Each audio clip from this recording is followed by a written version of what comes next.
Shalom, selamat berjumpa DBI My Family, baik cabang di Grand Palladium, Tiara Convention Center, dan negara. Kita dalam serial pelajaran mengenai keuangan keluarga. Kalau saya memang expertnya dalam bidang keluarga, jadi kalau kita bicara bisnis, uang, berkat, pasti disangkutkan dengan keluarga.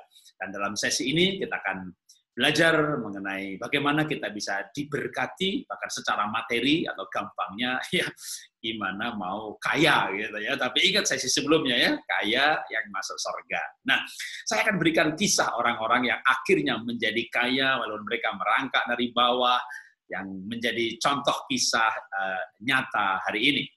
Siapa mereka? Kalau Anda masuk ke Google, ketik nama Mark Zuckerberg, ya, pemilik dari Facebook, salah satu orang paling kaya di muka bumi ini, maka yang menarik bagi saya adalah gayanya yang sederhana, selalu pakai kaos saja, sama istrinya juga, dua-duanya orang yang sederhana. Nah, selain dari Mark Zuckerberg, maka yang juga cukup dominan dengan foto-foto sederhananya adalah Bill Gates, dan sebelahnya ini adalah Warren Buffett, ya, pemain saham yang luar biasa.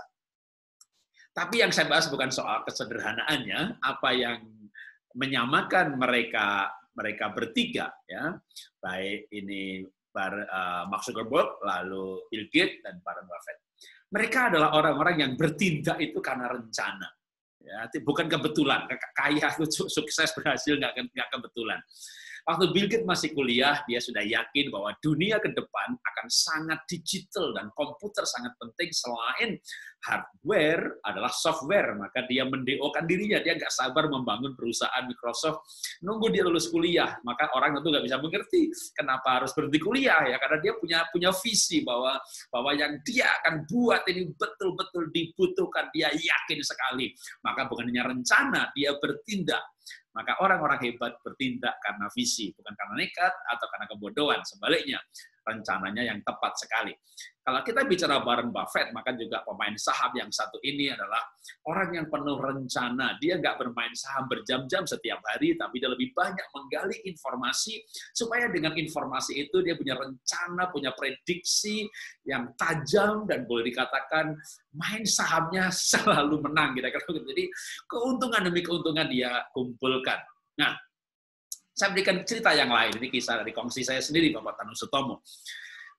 Tahun 90-an, di mana kami berdua bekerja di sebuah perusahaan swasta nasional, ada plafon ya untuk mendapatkan kredit, ya, kredit untuk mobil. Ya, tentunya semua orang mengambilnya, termasuk saya juga, apalagi dia ya layak mendapatkan. Nah, ketika layak mendapatkan, akhirnya dia maju berjuang, tidak untuk beli mobil. Saya udah punya mobil, mobilnya butut ya, layak diganti, tapi saya bilang layak pakai juga. Jadi duitnya buat apa dong gitu?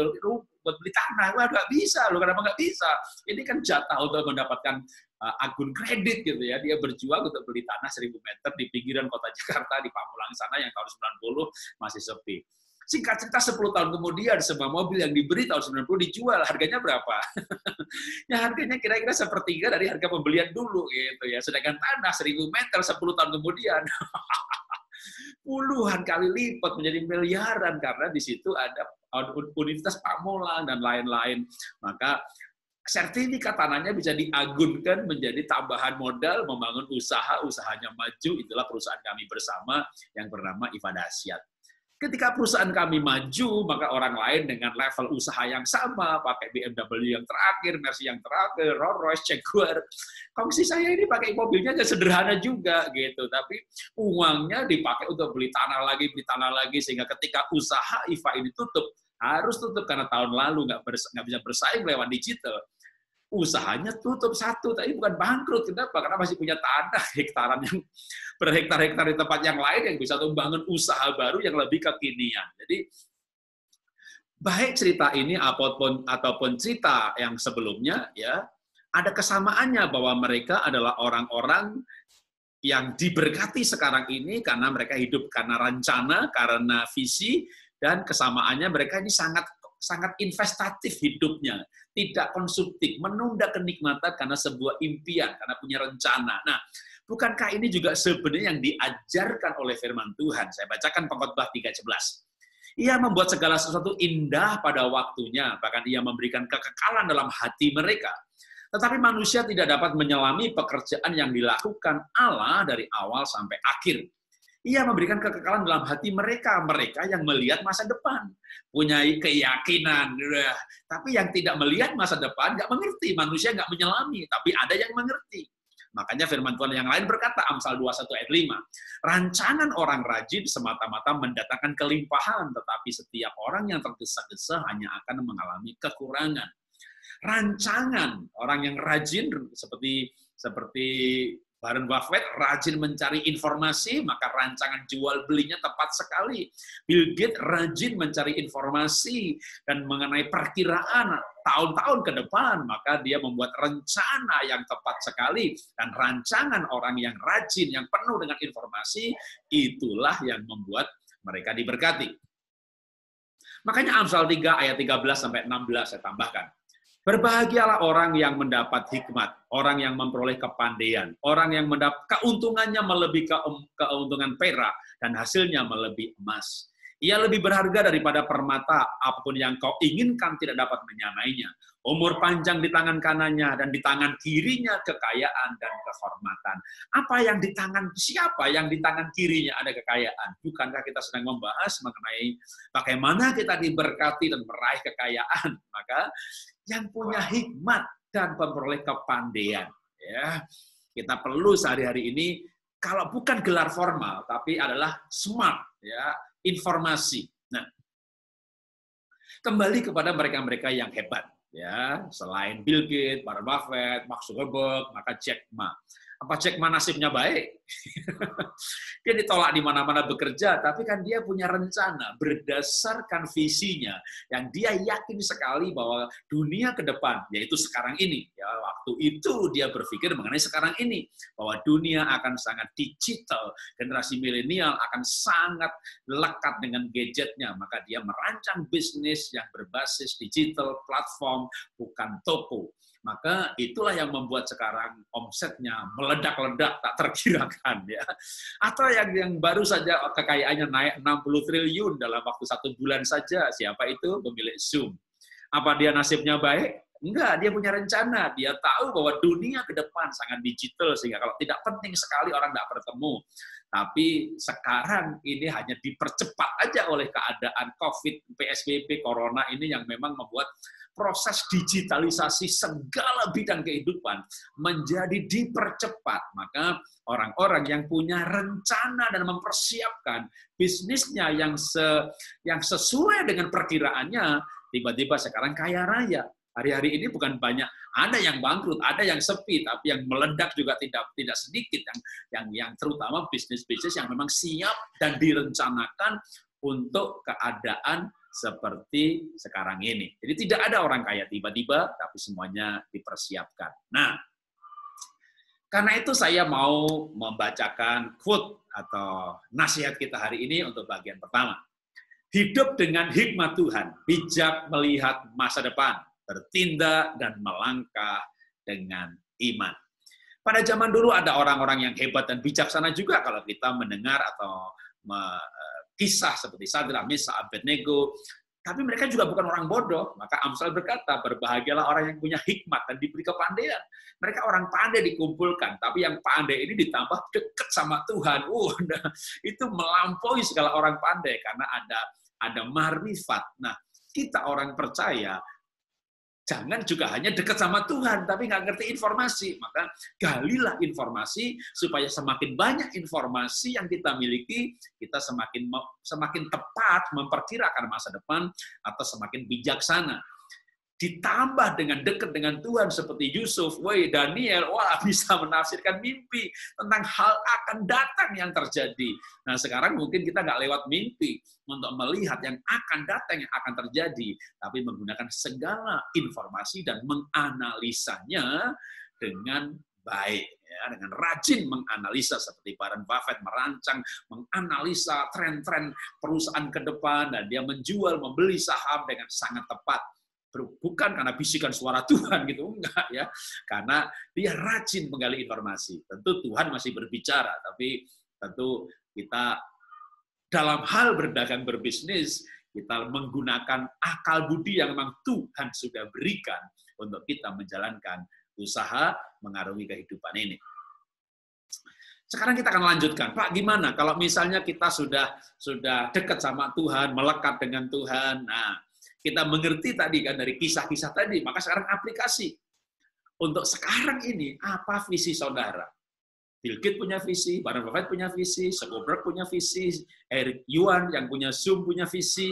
Maka sekarang kita tahu hari ini kita sedang mengalami perubahan yang gara-gara COVID. Nah, gara-gara COVID ini akan ada new normal. Maka itulah yang harus kita gali. Ya, yang pasti ya kita baca dulu ya.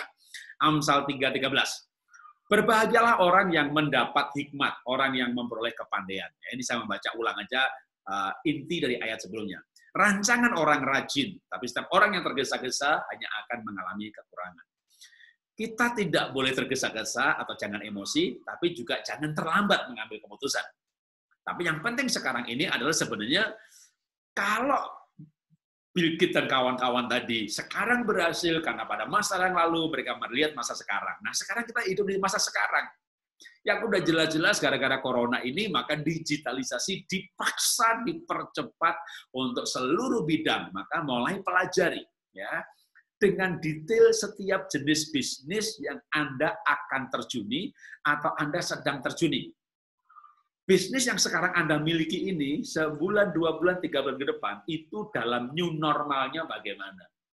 Anda punya restoran yang bagus, gitu ya, enak sekali makanannya. Tapi kan orang nggak bisa datang ke restoran Anda.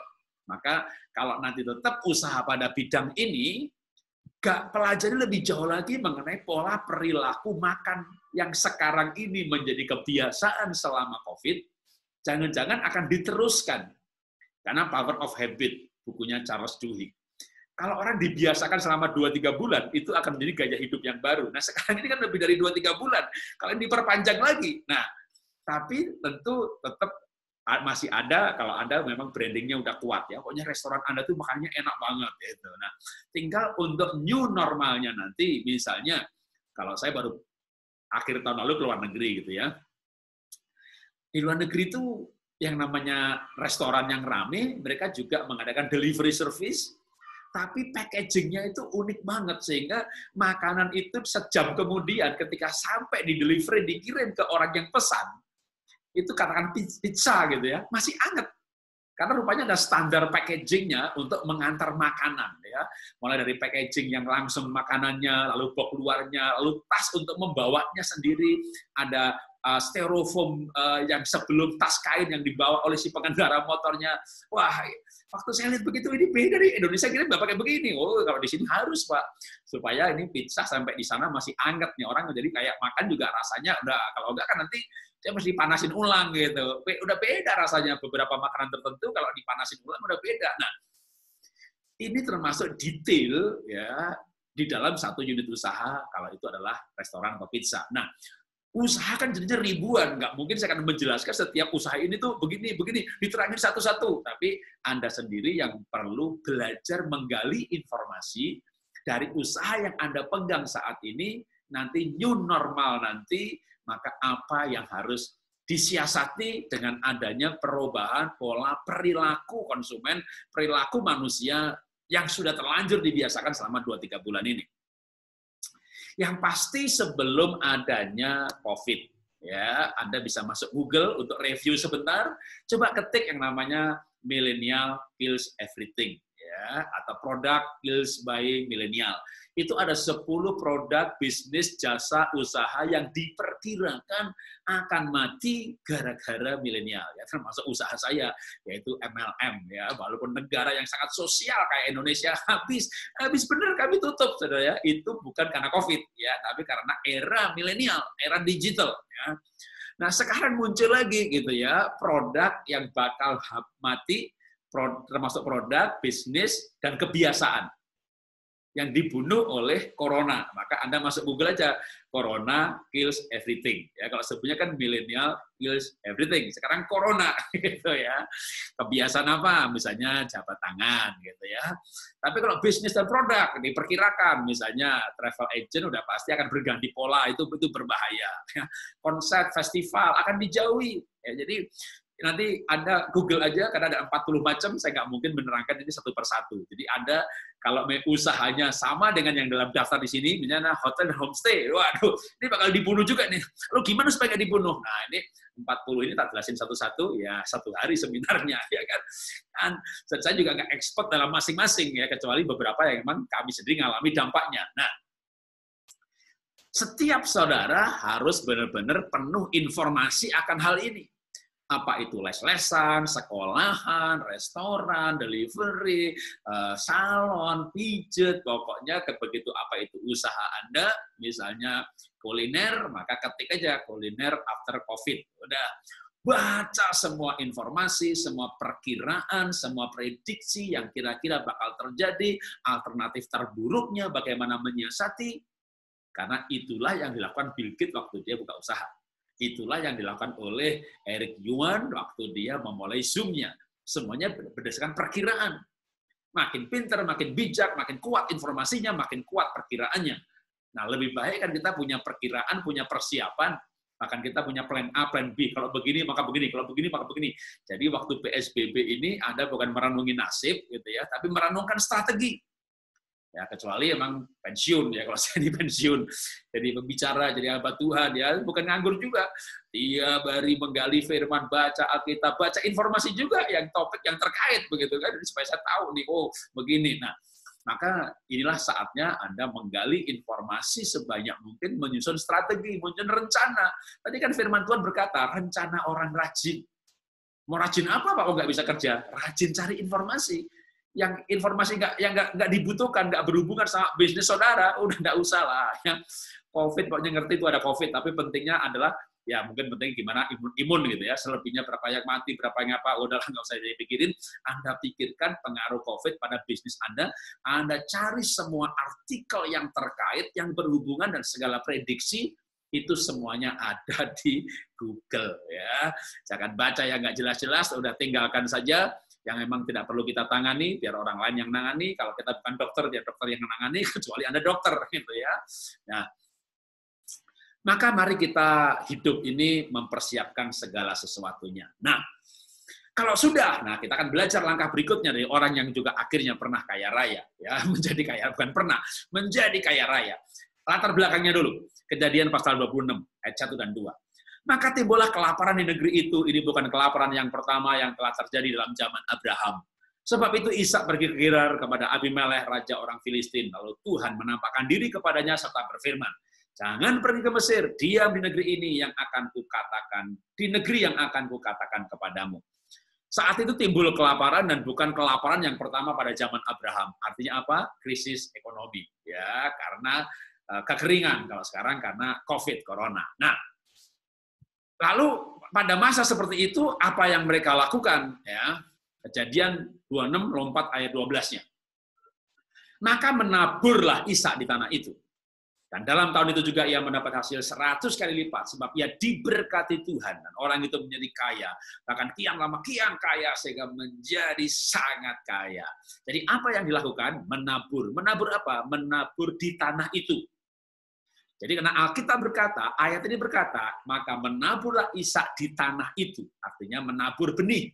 Ya, menabur di tanah itu maksudnya investasi. Ya, ini ayat ini nggak ada hubungannya sama nyumbang atau memberi persembahan.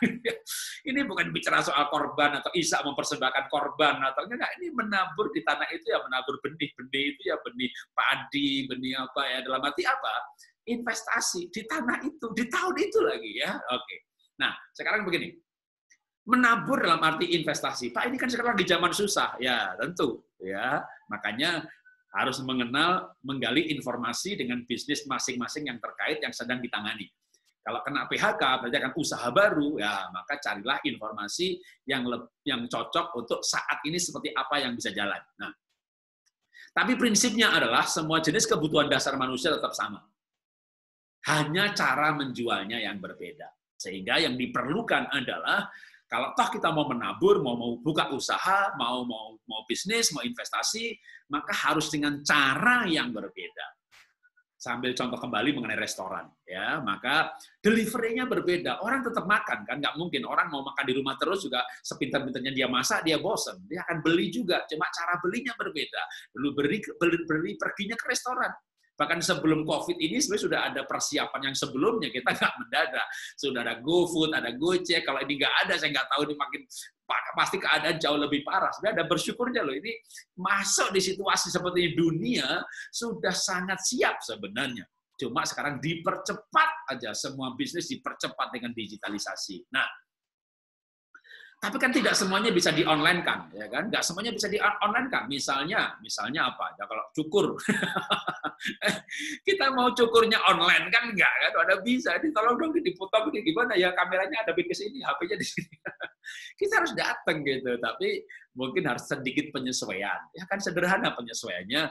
Orang kan takut ketularan, orang was-was. Ini orang sehat nih, mau ke salon, dia kan mikir nanti kalau tukang cukurnya sakit gimana. Nah, makanya misalnya penyesuaiannya kan sedikit aja. Gimana kalau seluruh pegawai salon mereka menggunakan APD, lalu di pintu masuknya aja sudah ada tempat untuk cuci tangan, ada hand sanitizer. Jadi kita datang di situ, salon ini kayaknya bersih nih, oke nih, ya gitu ya.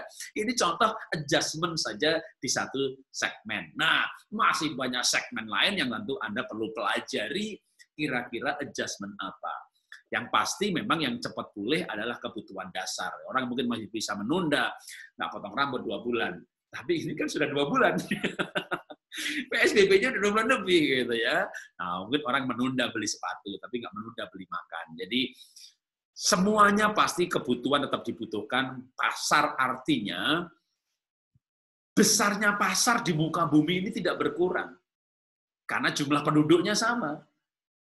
Orang butuh beras yang sama, butuh makan yang sama, hanya kebutuhan-kebutuhan yang sangat makin kebutuhan tersier ya. Kalau sekunder orang tetap akan mandi 2 kali 3 kali, mungkin sehebat-hebatnya mandi sekali udah ya, sabun tetap dibutuhkan. Cuma cara beli sabunnya berbeda, dalam arti kita nggak boleh sampai begitu pesimisnya, sampai nggak ada harapan bahwa ekonomi ini berhenti. Yang berhenti COVID-nya hanya, ya kan? Bumi tetap berputar, manusia tetap bernafas, orang tetap butuh makan. Artinya pasarnya jumlahnya sebenarnya nggak mengecil-mengecil banget. Ya, beberapa produk tentu, tetapi cara transaksinya yang mengalami revolusi. Nah, kita yang harus bijaksana dan pinter untuk masuk dengan cara yang baru, yang mau tidak mau memang dipaksa oleh keadaan dan dipercepat oleh COVID ini. Nah, kembali ke Kejadian pasal 26 ayat 12. Maka menaburlah Ishak di tanah itu. Di tanah itu, artinya apa? Usaha waktu itu. Pada waktu itu yang tadi kita baca, Kejadian pasal 26 ayat 1 dan 2, sedang masa kelaparan, sedang masa susah, tapi Ishak menabur. Artinya apa? Pertama, artinya tadi kan Ishak menabur dalam arti investasi. Ya, saya tidak akan rohani-rohanikan arti ini menjadi sebuah persembahan. Tapi memang menabur ya berarti investasi kalau dalam konteks perikop ini. Yang kedua, menaburnya itu di tanah itu, tahun itu lagi dikatakan. Maka menabur Ishak di tanah itu dan tahun itu juga ia diberkati. Ya pada masa itu, artinya di masa susah itu, Ishak tetap optimis. Ishak tetap ada harapan. Kenapa ada harapan? Karena Tuhan tidak meninggalkan kita. Kalau Anda melihat, mendengar ini sesi yang sebelumnya, ya, yang saya bicara mengenai kairos Tuhan, yang saya bicara mengenai Yakub yang bekerja dengan semangat karena yakin kairos Tuhan, maka Anda jangan potong satu hanya mendengar sesi ini. Kalau Anda ini lompat hanya ini baru sesi, Anda baru lihat yang sesi ini gitu, karena ini kan di streaming, mungkin yang minggu lalu nggak dengerin. Oke, cari dulu file yang minggu lalu ya supaya nyambung ya. Gimana Yakub itu punya pengharapan yang luar biasa, tetap bersemangat, yakin Tuhan tidak meninggalkan. Saya ajarkan juga bahwa kalau kita mencukupkan diri dengan yang ada, maka sekali-kali aku tidak meninggalkan engkau, kata Tuhan. Ya, ditulis dalam kitab Ibrani. Kita belajar mencukupkan dengan yang ada, maka Tuhan menyertai. Kalau Tuhan menyertai, berarti tetap ada harapan. Ada harapan selama kita hidup bersama dengan Tuhan, melekat dengan Tuhan, sang sumber berkat. Nah, maka saya akan berikan kesimpulan untuk bagian yang kedua ini. Hidup bersama Tuhan tetap penuh harapan. Terus berjuang mencapai kemenangan kehidupan. Tidak ada yang mudah, tapi pasti bisa. Keadaan susah, kita semuanya tahu itu susah. Tapi keadaan yang susah ini tidak membuat kita berhenti berjuang, tapi justru berani berjuang, dan beraninya karena kita melekat dengan sumber berkat. Karena kita memiliki Tuhan, maka kita punya pengharapan. Nah, saya baca lagi sekarang untuk berikutnya, ya. Maka menaburlah Ishak di tanah itu, dan dalam tahun itu juga ia mendapat hasil 100 kali lipat, sebab ia diberkati Tuhan. Nah, jadi saya tekankan lagi sekarang soal diberkati Tuhannya, ya. Menaburnya sudah, rencananya sudah, informasinya sudah lengkap, bidang yang digeluti kita sudah prediksi, oh ini harus penyesuaiannya. Nah, tetap Tuhanlah yang menjadikan kaya, susah payah. Tuhanlah yang menjadikan kaya, susah payah tidak menambahinya. Ishak itu mendapat berkat 100 kali lipat sebab diberkati Tuhan. Nah, maka dalam sesi yang kali ini kita akan belajar bagaimana supaya diberkati Tuhan. Karena yang saya ambil, yang saya comot adalah tadi Ishak menabur, maka saya tidak berani mencari alasan dari kitab yang lain atau kemana-mana. Ya, saya mau cari di perikop itu aja dah. Ya, yang kira-kira bisa menjadi alasan atau saya kaitkan dengan alasan Tuhan memberkati, kenapa Tuhan berkati, keadaan yang diceritakan oleh Alkitab di perikop itu. Ya, apa kehidupan yang kira-kira menurut saya waktu saya baca perikop itu, wah ini nih, pasti Ishak diberkati karena ini. Ya, dan ini yang saya mau bagikan, dan memang itulah kacamata saya sebagai orang yang pendekatannya adalah keluarga. Kenapa Ishak dan Ribkah diberkati? Kenapa Ishak diberkati? Diceritakan dalam Kejadian 26 ayat 8. Di atasnya sebelum dia menabur.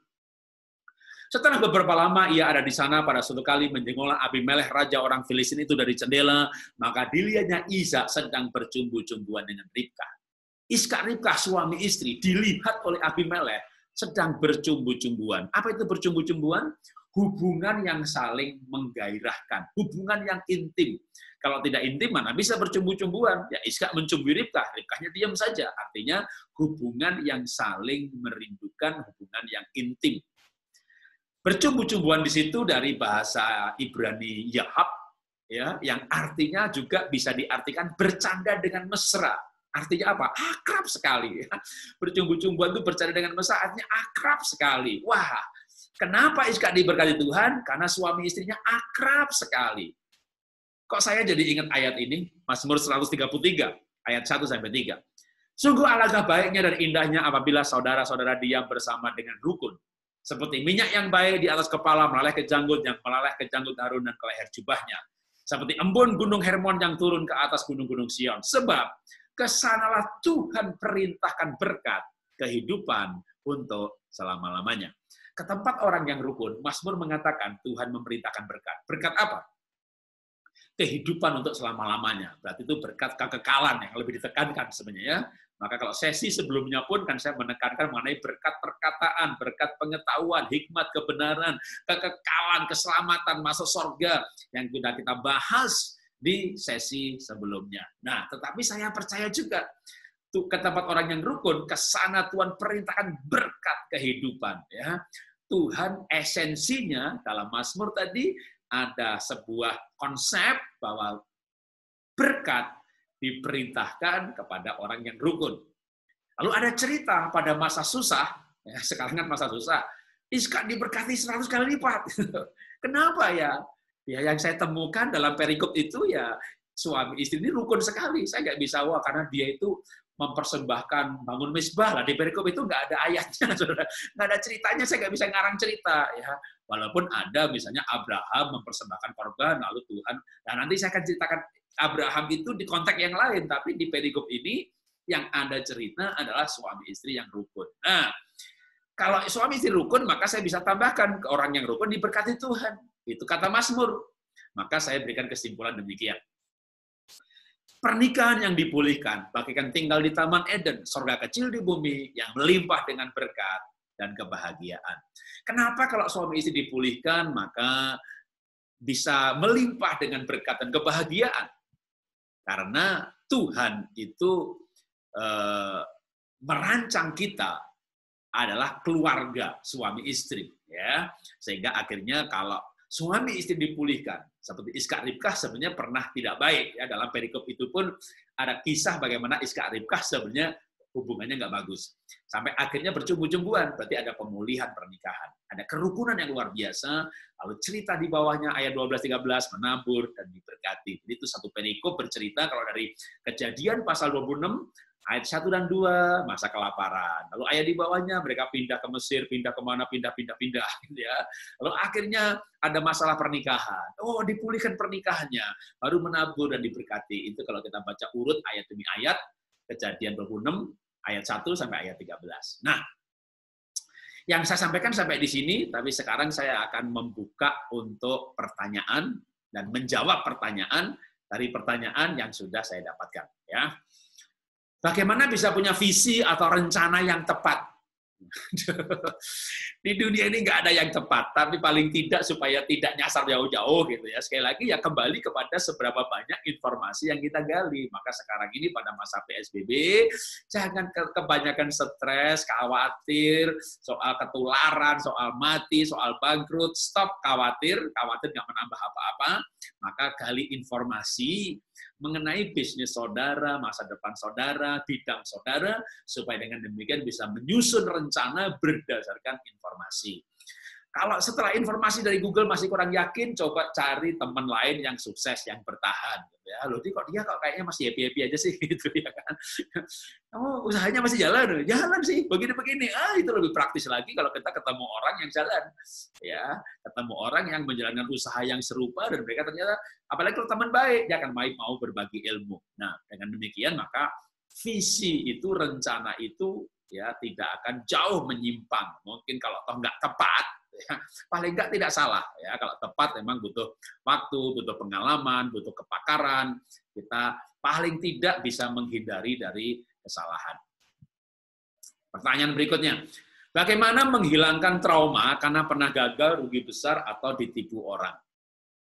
Ya, memang dunia ini jahat. Ya, saya pernah beli tanah ditipu ratusan juta. Saya pernah punya usaha waktu IFA Dasyat ya, MLM.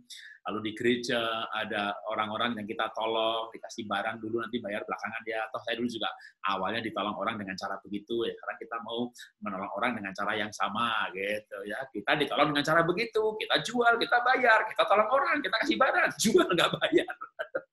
Jadi saya juga mengalami ditipu ya, juga mengalami kerugian. Kalau bicara Happy Liquid sukses, IFA sukses sampai tahun lalu ya, paling enggak dari tahun 92 sampai 2018 lah, lumayan 28 tahun sukses, tapi karena keadaan yang nggak bisa dihindari. Tapi pernah rugi, pernah ya, punya pabrik tutup, saya buka toko tutup, buka grosir bangkrut ya. Kenapa saya nggak trauma? Ya, karena saya percaya bahwa Tuhan itu sumber kehidupan. Kalau ini akhirnya betul-betul saya bangkrut, berarti memang bukan bidang itulah yang Tuhan tentukan menjadi saluran berkat bagi saya. Atau saya belajar juga, saya pernah bangkrut karena rakus, sudah punya usaha 1, 2, mau yang lain lagi. Nggak tertangani, akhirnya bukan usahanya yang salah, tapi memang nggak bisa tertangani, kan nggak bisa fokus. Jadi, kalau saya pernah bangkrut, pernah rugi, tapi kalau saya bangkit dari trauma, karena saya punya Tuhan, saya punya sumber sukacita dari Tuhan. Dan kenyataannya memang Tuhan memberi kami kesempatan kedua, kesempatan ketiga. Setelah rugi, ditipu, maka kita lebih hati-hati lagi. Bertemulah, jumpailah semua orang hebat, sukses di muka bumi ini. Pasti pernah rugi, pasti pernah gagal. Jadi gagal itu makin dekat sama sukses. Kalau orang lain tuh, oh dia tuh berhasil begitu pernah gagal 5 kali, ada baru 2 kali ya. Nah, ya dikit lagi gitu. Berarti kalau sudah 4 kali Pak, wah tinggal 1 kali lagi gitu ya. Syukur nggak pakai 1 kali lagi kalau kita belajar dari kegagalan orang lain. Jadi sebenarnya tidak ada alasan untuk trauma. Ya, jangan trauma karena itu orang yang tidak percaya Tuhan ya. Kalau Tuhan baik, Tuhan hidup, Tuhan ada, maka trauma terjadi. Tapi harusnya kita bangkit karena Tuhan adalah kekuatan dalam hidup ini. Satu pertanyaan lagi, Bapak mengajarkan kalau suami istri rukun diberkati. Bagaimana dengan orang yang selingkuh, cerai, dan kaya-kaya juga? Ya, itu kenyataan. Ya, kenyataan yang kita tidak bisa pungkiri. Kenyataan bahwa ada orang yang kawin cerai, selingkuh, dan kaya. Kenapa? Karena soal kaya ini tadi saya katakan bahwa kaya itu nggak ada hubungannya sama surga neraka. Ya, orang kaya bisa karena rajin. Orang ateis saja rajin kaya kok. Ya, jadi kalau orang rajin, walaupun dia ateis, kawin cerai, tapi kerjanya rajin gitu, ya bisa kaya. Tapi bahagia apa tidak, nah saya nggak tahu. Ya, tapi biasanya kalau orang itu selingkuh, kawin cerai, ya nggak bahagia, kan nggak ada cinta kasih, nggak ada penerimaan. Jadi kalau bicara kaya, orang bisa kaya karena rajin. Tapi kalau yang rajin tadi, misalnya hidup dalam dosa ya, ditambah bertobat hidup sungguh-sungguh, kok saya percaya bisa-bisa jangan-jangan dia akan bukan hanya kaya, mengalami pelipat gandaan seperti Iska dan Ribka. Iska mengalami pelipat gandaan usahanya sampai 100 kali lipat. Wah, ini luar biasa. Kenapa? Karena dia orang karena Iska dan Ribka dalam perikop itu dia ada pemulihan suami istri. Dalam perikop yang lain, dalam kasus yang lain kita bisa belajar. Makin banyak yang kita pelajari, kan kita kumpulin semuanya. Oh, Iska Ribka diberkati karena dia rukun sama istrinya, gitu. Pak, saya enggak. Nah, itu pas teguran bagi kita. Ya sudah, ini aja kita iyain. Ya jangan, nggak perlu lah. Orang itu nggak rukun juga kaya, gitu. Padahal ada sedang nggak rukun, dan pas dengan firman hari ini. Ini firman buat saudara. Ya, kenapa saya ngomong yang ini hari ini? Kenapa nggak yang lain? Ya, saya percaya ada maksud Tuhan dan rencana Tuhan. Supaya hari ini saudara mendengar firman. Maka kita berkata, kalau engkau mendengar firman yang disampaikan hari ini, dan tidak kebetulan kalau hari ini saya berbicara mengenai Ishak Ribka yang diberkati karena menabur, berarti investasi, dan itu disertai dalam kondisi investasi itu rukun. Maka zaman sekarang jangan berantem dah, mau dagang berantem, mau beli berantem, mau jual berantem, ini suami istri nggak pernah sepakat, gimana mau laku gitu, misalnya mau jual rumah gitu ya, udah mau laku, suami istri berantem, nggak cocok harga jualnya, nggak jadi ya, begitu setuju akhirnya orangnya malah udah beli tempat yang lain, ya datang lagi orang nawar, jauh lebih jelek lagi harganya, karena kepepet akhirnya dilepas juga, ya rugi lagi, makanya ketidakrukunan bisa mengurangi berkat. Memang ada orang yang tidak rukun tapi kaya, tapi saya percaya orang yang nggak rukun aja kaya, itu kalau rukun pasti jauh lebih diberkati lagi. Jadi ada orang kaya karena rajin, orang ateis saja rajin juga diberkati, apalagi dia bertobat sungguh-sungguh dalam Tuhan. Saya percaya jauh lebih diberkati. Mari kita berdoa. Bapak, kami mengucap syukur kami sudah belajar firman-Mu hari ini, bagaimana kami bisa diberkati dalam hidup ini, menikmati berkat dari Tuhan, pekerjaan yang diberkati, usaha yang diberkati. Terima kasih Bapak, dalam nama Tuhan Yesus kami berdoa mengucap syukur dan menerima pelajaran ini. Amin. Ya, inilah pelajaran kita. Sampai jumpa dalam sesi selanjutnya. Tuhan memberkati.